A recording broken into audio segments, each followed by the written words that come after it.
Sunitha Williams అనుభవజ్ఞులైన NASA వ్యోమగామి 2024 June 5న తన తాజా అంతరిక్ష ప్రయాణాన్ని ప్రారంభించారు.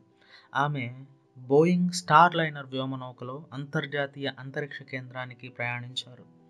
మొదట ఈ ప్రయాణాన్ని 8 రోజుల పరీక్షా ప్రయాణంగా ప్లాన్ చేశారు.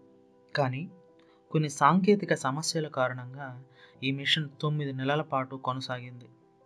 సునీత విలియమ్స్ మరియు ఆమె సహచరుడు బ్యారీ బుచ్ విల్మోర్ ఫ్లోరిడాలోని కేప్ కెనవరల్ నుండి బోయింగ్ స్టార్లైనర్ ద్వారా ప్రయాణం మొదలుపెట్టారు. ఈ మిషన్ ప్రధాన లక్ష్యం ఐఎస్ఎస్కు వ్యోమగాములను రవాణా చేయడంలో స్టార్లైనర్ సామర్థ్యాన్ని పరీక్షించడం. ఇది భవిష్యత్ వ్యోమగామి ప్రయాణాలకు బోయింగ్ వ్యోమనౌకను నాసా ధృవీకరించేందుకు ఉపయోగపడే విధంగా ఉంటుంది. ఐఎస్ఎస్కు చేరుకున్న కొద్ది రోజులకే మిషన్ అనేక సాంకేతిక సమస్యలను ఎదుర్కొంది. ముఖ్యంగా వ్యోమనౌక యొక్క ప్రొపల్షన్ సిస్టంలో సమస్యలు తలెత్తాయి. అలాగే థ్రస్టర్లు సరైన విధంగా పనిచేయకపోవడంతో ఐఎస్ఎస్ నుంచి తిరిగి భూమికి వచ్చే అవకాశం తక్కువగా మారింది. దీని కారణంగా సునీత విలియమ్స్ మరియు విల్మోర్ ఐఎస్ఎస్లో అదనపు కాలం గడపాల్సి వచ్చింది. ఐఎస్ఎస్లో చేసిన ముఖ్యమైన ప్రయోగాలు మరియు విశేషాలు ఏంటంటే, ఐఎస్ఎస్లో వ్యయమైన అదనపు కాలాన్ని వారు ప్రయోగాలు, పరిశోధనలు, అంతరిక్ష నడకలు మరియు స్టేషన్ సంరక్షణకు ఉపయోగించారు. మైక్రోగ్రావిటీ పరిమాణాలపై 150కి పైగా ప్రయోగాలను నిర్వహించారు. మొక్కల పెరుగుదల, మానవ శరీరంపై అంతరిక్ష ప్రభావాలు మరియు కొత్త సాంకేతిక పరిజ్ఞానాలపై పరిశోధనలు కూడా చేశారు. సునీత విలియమ్స్ తన అంతరిక్ష నడక సమయాన్ని 62 గంటల 6 నిమిషాలకు పెంచి మహిళా వ్యోమగాములలో అత్యధిక స్పేస్ వాక్ సమయం కలిగిన వ్యక్తిగా రికార్డు సృష్టించారు. ఐఎస్ఎస్లో పాత ఉపకరణాలను తొలగించడం, కొత్త భాగాలను అమర్చడం, అంతరిక్ష వ్యర్థాలను పరీక్షించడం వంటి పనులు చేశారు. 2024 నవంబర్లో ఒక భారీ వ్యర్థ ఉపగ్రహం ఐఎస్ఎస్ను ఢీకొట్టే ప్రమాదం ఏర్పడింది. సునీత విలియమ్స్ ఐఎస్ఎస్లోని థ్రస్టింగ్ మెకానిజంను నడిపి స్పేస్ స్టేషన్ను రక్షించారు.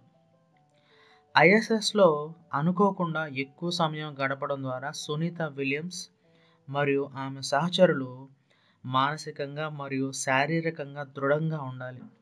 వారు నిత్యం వ్యాయామం చేస్తూ శరీరాన్ని దృఢంగా ఉంచుకునే ప్రయత్నం చేశారు.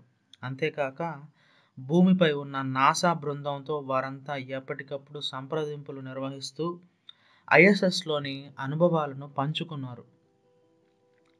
స్టార్ లైనర్ యొక్క సాంకేతిక సమస్యలు ఇంకా పరిష్కారం కాకపోవడంతో నాసా స్పేస్ ఎక్స్ ద్వారా వీళ్ళని తిరిగి పంపాలని నిర్ణయించింది. 2025 మార్చిలో స్పేస్ ఎక్స్ క్రూ 10 వ్యోమనౌక ఐఎస్ఎస్కి చేరుకుంది.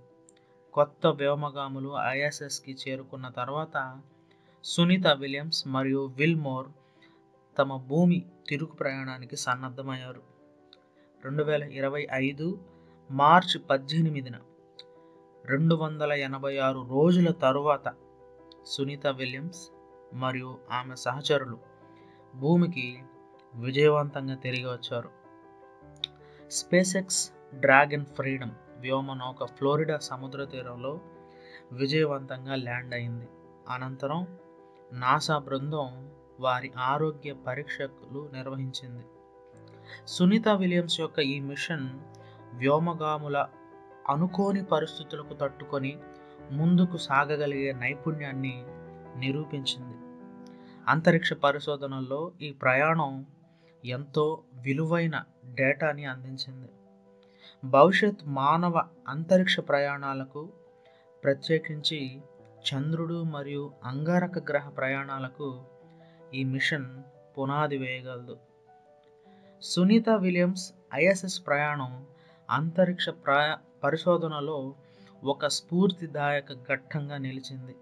ఆమె చేసిన పరిశోధనలు, స్పేస్ వాక్లు, ఐఎస్ఎస్ సంరక్షణలో చేసిన కృషి భవిష్యత్తులో మరింత నూతన విజ్ఞానాన్ని అందించేందుకు సహాయపడతాయి.